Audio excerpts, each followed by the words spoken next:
بڑے بڑے وہ علامہ فہامہ ہوتے ہیں، بڑی سندیں ہوتی ہیں ان کے پاس، اور ٹی وی والے چھان بین کر کے ایک تکڑا آدمی لاتے ہیں.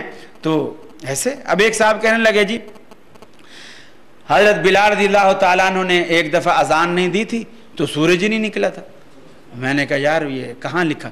قوالی شریف میں ہے، پرسوں میں نے خود ٹی وی پہ سنی ہے، قوالی شریف میں ہے، میں نے خود ٹی وی پر سنی ہے.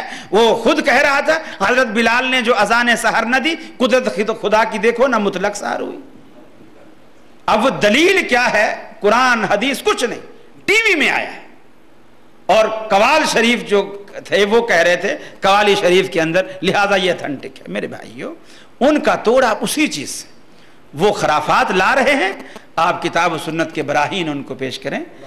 وہ شرک پھیلا رہے ہیں، آپ توحید کے پرچم گاڑیں، اللہ اور اس کے رسول کا نام بلند کریں، اور رسول اللہ علیہ وسلم کی سنتوں کی تعلیم کو آپ عام کریں. اسی طرح آپ اس پہ آ کر پردے کی تعلیم دیں، نماز کی تعلیم دیں، روزے کی تعلیم دیں. اور ایک تھوڑے سے وقت میں، ابھی آپ دیکھیں میں نے اب میرا خیال ہے کوئی 1.5 گھنٹہ تو شاید ہو گیا ہوگا بات کی ہے. آپ جو حال میں محدود افراد بیٹھے ہیں، صرف یہی لوگ اس کو سن رہے ہیں. اگر یہی بات میں ٹی وی پہ کر رہا ہوتا، پوری دنیا اتنے ہی وقت میں پوری دنیا اس بات کو سنتی.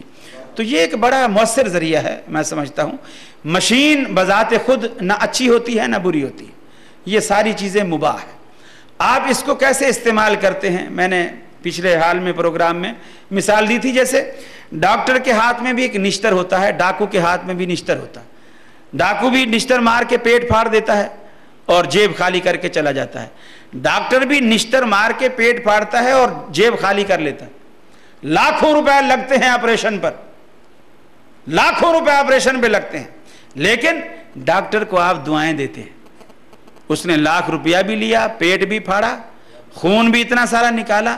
پھر جب آپ اچھے بھلے ہو کر گھر آ جاتے ہیں، آپ کہتے ہیں یار اس ڈاکٹر کو تو اللہ نے میرے لیے فرشتہ بنا کر بھیجا، مجھے تو نئی زندگی مل گئی. اب نشتر دونوں کے پاس میں ہے، لیکن دونوں کے عزائم میں فرق ہے. ایک آپ کو مارنا چاہتا ہے، ایک وہی کام کر کے آپ کو بچانا چاہتا ہے. تو یہی طریقہ، یہی میڈیا کا حال ہے کہ آپ اس سے اچھا کام لیں، آپ قرآن پھیلائیں، سنت پھیلائیں، تلاوت کو فروغ دیں، قرآن کی تعلیمات کو فروغ دیں، مختلف زبانوں میں اس کے تراجم پیش کریں، مختلف زبانوں میں اس میں تقاریر ہوں، مختلف موضوعات پر تقاریر ہوں. اس پہ بلکہ مناظرے، جب ایک چینل ہی اپنا ہوگا اس پہ آپ کھل کر مناظرے بھی کریں اور مقابلے بھی کریں. دونوں، دوسرے مسلک کا آدمی تیسرے مسلک کا آدمی بیٹھا ہے اور اس میں کتاب و سنت کا دائی بھی بیٹھا ہے، دلائل کے ساتھ بات ہو رہی ہے. سننے والوں بڑی دلچسپی سے اس کو سنیں گے، دیکھیں گے. مولوی بھلے نہ مانیں لیکن سننے والوں کو بہت فائدہ ہوگا. مالنا البلاغ. السلام علیکم. جزاکم اللہ خیر. میں بھائی عاقل صاحب کا اور آپ تمام احباب کا شکر گزار ہوں. آپ اتنی محبت سے اتنی دیر تک بیٹھ کر آپ نے بڑی لگن کے ساتھ مجھے برداشت کیا. جزاکم اللہ. السلام علیکم. جزاکم اللہ خیر. احسن الجزا شیخ. ہم سب آپ کے شکر گزار ہیں. اللہ رب العالمین آپ کی حفاظت فرمائے اور آپ کو امن و سلامتی کے ساتھ اپنے اہل و عیال میں واپس لوٹائے.